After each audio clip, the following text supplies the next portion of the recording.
Before we can begin this tale, one must understand that life always strives for balance. Whether that is something we desire or dread, life cares not. Where fire engulfs the world, the purifying drops of rain fall to quench its thirst. From death leads new life. Where there is war, peace will soon follow. Never truly finding balance, always tipping towards one side or the other. Life is in a constant flux, a cycle. For even balance, there must be chaos. Two sides of the same coin. This goes by many names: good versus evil, light versus darkness, yin and yang. Humans throughout the ages have coined many a term for balance to try and give order to the chaos they view. However, to truly appreciate life, one must learn to accept that even with balance, there is no order. Eons ago, the lord of the land, air, and sea were the dinosaurs. These nearly unstoppable lizards reigned for centuries, if not a few millennia. But what was the deciding factor for their fate? The reason why they were eradicated? An asteroid thousands of meters wide crashed into the Earth, forever changing the environment. Eruptions roared, debris and ash. We are taught that this is almost an accepted fact, and yet, you dear listener shall hear the truth. It was not an asteroid that killed all these lizards. That even today's technology cannot hope to match. Nay, it was from below. Thousands of kilometers deep, within the molten core of Earth, lies a realm unlike any other. At 9,392 degrees Fahrenheit, or roughly 5,200 degrees Celsius, there lies the domain of fire and molten rock. Human understanding dictates that nothing can survive in the core, and yet, the domain of Ignis exists as if it's laughing in the face of human understanding. Ignis' tyrannical ruler of flame, the Phoenix lay dormant. None, not even the Phoenix itself, knew how long it was sealed there. That day, as if the toll of a bell, the asteroid rang the end of the dinosaurs. Creatures of death and flame arose to the surface. Thus everything burned away slowly in ash and flame. The grand beasts, whether in air, land, or sea, fell to these creatures under the rule of the Phoenix. The Earth, Gaia, was to be destroyed. Gaia, in a desperate attempt, reached out with a frail voice to the moon and the domain of Luna. Just as the domain of Ignis rests inside Gaia, the domain of Luna rests inside the moon. Gaia begged for assistance, and so a goddess was born, the future ruler of the domain of Luna, and along with her, a trusted companion and friend would come into being, Eve, the carbuncle, a creature granted the power of Luna itself. Umbre would go by many names most lost to time. However, the most reoccurring title being Umbre of Eons. Umbre, alongside her companion, protect Gaia. Many wars would be waged upon the land, the Phoenix being defeated but never truly removed from this world, as he would resurrect each Eon and do battle with Umbre again. Almost as cruel twist of fate, Umbre and the Phoenix, known as Helios at the time, would always battle even while attempting to avoid each other. However, the true power of Helios, nay, the Phoenix, lay not with flame, but with resurrection. Each death and defeat he would rise again stronger than before. This power would take over a millennium to appear, as he would soon grow strong enough to stand against his foe. Umbre, however, had the gift of the Kitsune, the power to grow new tails, granting her new power and abilities. Had Umbre not the power of evolution, she would have fallen quickly to the Phoenix. In addition, Eve gained powers with Umbre as the two were connected on a spiritual level. At the beginning of the human age, Helios would grow arrogant and send all but a handful of his chosen few to stay on the surface of Gaia.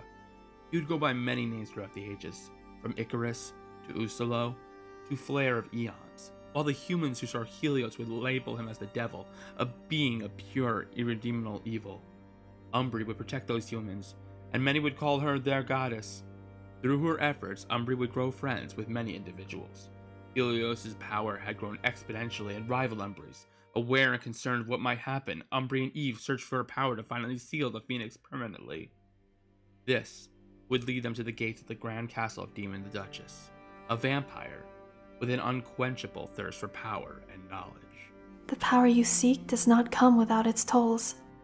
You two are connected more closely than death and life. In exchange for your grand powers, you will seal the Phoenixes. With a word of warning, Dima would create a gem. Simply hold this gem and weave the spell of sealing, and your powers shall be sealed. Such a simple task, and yet, with it, the fate of Umbre and the Phoenix would be forever changed. None truly knew how that last grand battle went, only Eve witnessed the result. For both Umbre and the Phoenix power were on a scale Dima herself knew not. The price for sealing both their powers, a forced reincarnation for both Umbre and the Phoenix. The Phoenix's power and memory shattered and sealed into the Crimson Gem. Eve took the two reincarnated babies and the gem into an ancient village hidden away from the rest of the world. Two magical girls, a pink-haired girl named Mama Min and a magical cat being named Mama Kochi, led the village. There, Umbre and the now-named Flare grew up together, Umbre retaining her memories, her mission, and goals in life while Flare grew up as an innocent child. Min and Kochi formed a necklace for Flare from the gem brought by Eve. Unknown to anyone, the Phoenix power would return. So on the 5th birthday of Flare, everyone was surprised that he could summon fire. For Flare, this was a joy, but for Umbre and Eve, a very real concern. Flare learned to wield his power by using the necklace as a catalyst. His power took the form of a fox as Umbre's power mixed into the gem as well. As a child, Flare was an ambitious and adventurous boy, never content with sitting around, always exploring.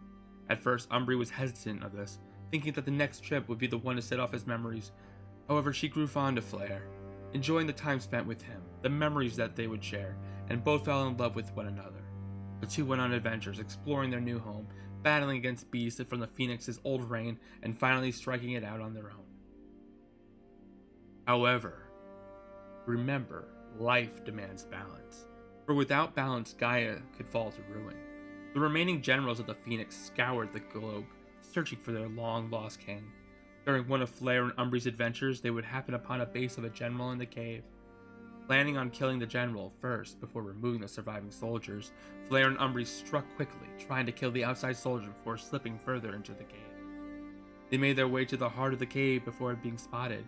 Recognizing his king, a Minotaur kneeled before Flare and expressed his joy of finding their lost ruler. Confused, Flare missed the opportunity to attack as Umbre lashed out against the Minotaur. Her happiness, her simple life would be shattered, and she feared that Flare would leave and the Phoenix would return. Rushing forward and dodging each of the Minotaur's swings, Umbre attempted to close the distance while baring her claws, attempting to slash her opponent. At first, she held the edge, pushing the Minotaur further into the corner. However, her loss of power caused a minor slip-up, one that the Minotaur would not miss. Slamming his oversized fist into Umbre's temple, he sent her body spiraling into the cave wall. Eve rushed forward to defend their friend, growing to the size of a 4-meter beast. Becoming grislier, fangs protruded from Eve's mouth as their claws dug into the ground. Eve would stand against his Minotaur, understanding that he was a stronger foe than Flare and Umbre were accustomed to. Seeing his loved and trusted companion tossed around so easily, Flare attempted to reach Umbre. Drawing a far greater quantity of his power, Flare rushed towards Umbre, slashing, punching, and kicking enemies away. He sent fireballs and heat waves, each attack taxing the gem to a higher degree. Just as he was about to reach Umbre, he was kicked backwards by the Minotaur. Flare struggled to stand up as the rage in his eyes. Just as he was about to start rushing back to Umbre, a calm voice from the side drew Flare's attention. My king, why are you wasting your time with your sworn enemy? A second Minotaur, giving off a far deadlier aura, emerged from deeper in the cave. Attempting to ignore the Minotaur, Flare sped past him only to be caught by the first Minotaur. Pulled by the scruff of his neck, Flare saw that Umbre and Eve were surrounded by the elite soldiers. Their plan ruined. No chance of escape, only the truth that death awaited them. A dark emotion injected itself. Rage. Rage at these monsters. Rage at his own powerlessness. But most of all, rage at himself. Flare would channel far greater power, demand too much from his necklace, and cracks formed. How could you be so weak and claim to be the strongest? How can you not even protect your adventuring partner? A dark voice rose from the gem, speaking into Flare's mind directly. Although foreign, he recognized this voice. Memories from a lifetime ago flowed into Flare's mind. The battles, the pain of death, the joy of burning, the hatred of his mortal enemy, Umbre. The memories flowing shattered Flare, causing him to lose his ego. Who's Flare? A baby raised with Mama Min and Mama Kochi? The one in love with Umbre? Or is he a king of hell, the darkest devil? Why does Flare exist? Where does Flare begin and the Phoenix end?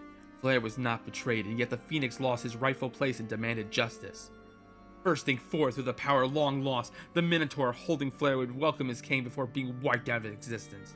The Phoenix had returned, and none could stand before him. The second Minotaur kneeled as Umbre and Eve struggled to fend off the other soldiers.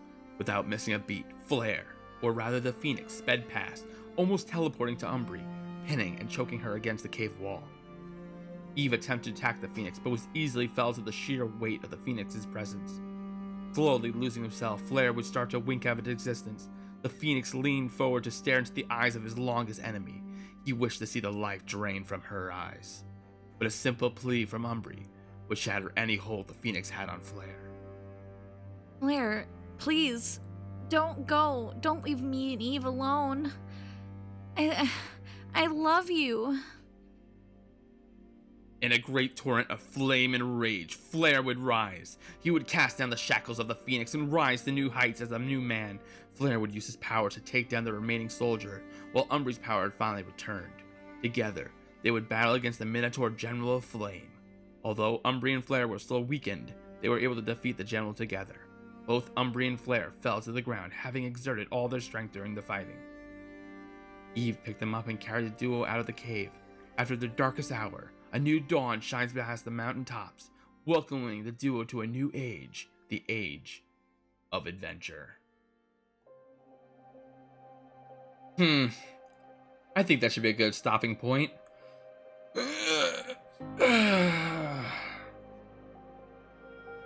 I still don't understand why you're cataloging what we do, but if it makes you happy, that's all that matters. It's because he's terrified he'll forget how to spell his name if he doesn't keep practicing. A dummy. Look, I just want to leave behind an epic tale to inspire people. It's a legit thing. Well, if you're done, let's start heading out. We don't want the others to wait too long.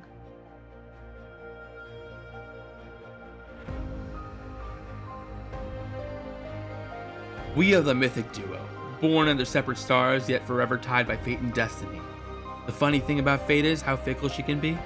Although we just started out on this adventure, I can tell it will be epic.